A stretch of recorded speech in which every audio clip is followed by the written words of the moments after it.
Charlotte Mason identified 3 areas of knowledge: knowledge of God, knowledge of man, and knowledge of the universe. She listed the knowledge of God as first in importance, saying that it is the most sublime of human relationships. As persons, children are created to be in relationship with God.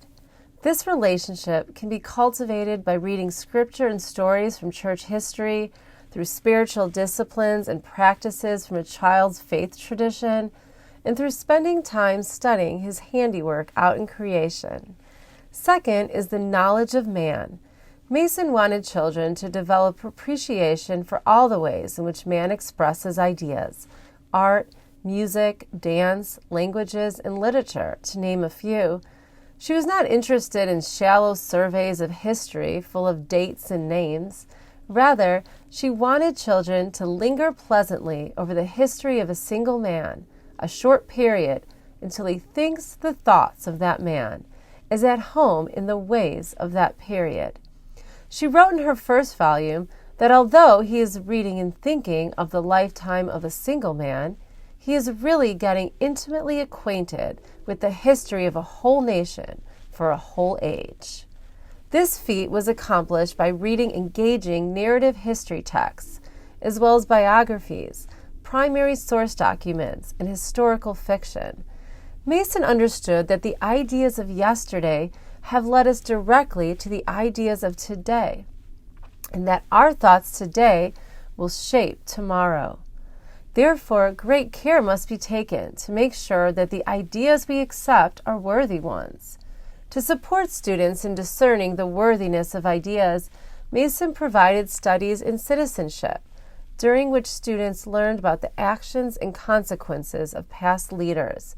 She also taught them self-knowledge and self-direction through her 4th volume, Ourselves, which describes human nature and the common pitfalls of thought and deed that we are all capable of falling into if we do not take care to instruct our consciences well.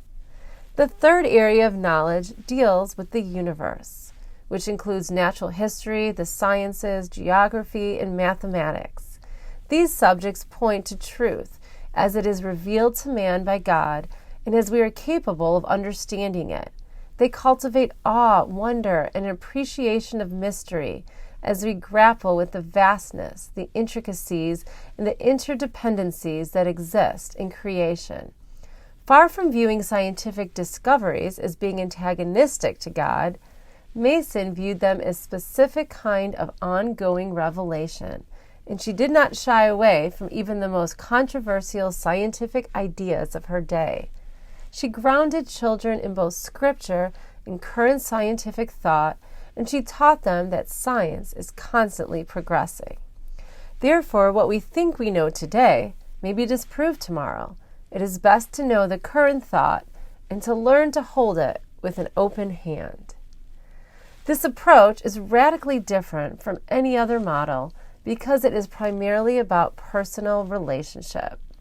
In fact, Mason called education the science of relations. This means that our job is to put a child in direct contact with as many people, places, things, and ideas as we can, so that she might form her own relationship with them, and to remember that her relationship may look quite different from our own. In the end, the information stored in a child's memory matters less than how many things she cares about and the degree to which she cares. Knowledge is not cold, impersonal, and rational. It is warm and personal, and it results in love. Some current authors are echoing Mason's thoughts on knowledge. For example, Esther Meeks, in her book, The Little Manual for Knowing, suggests that viewing reality as a gift from God causes us to see all subject as multifaceted, deeply dynamic, ever new and surprising, never to be zapped of mystery. Knowledge is not simply mastering a topic and moving on, but opening yourself up to new ideas and thoughts that can continue to feed your curiosity and inform your opinions and actions for a lifetime. As Mason stated in her 3rd volume, not what we have learned, but what we are waiting to know is the delectable part of knowledge.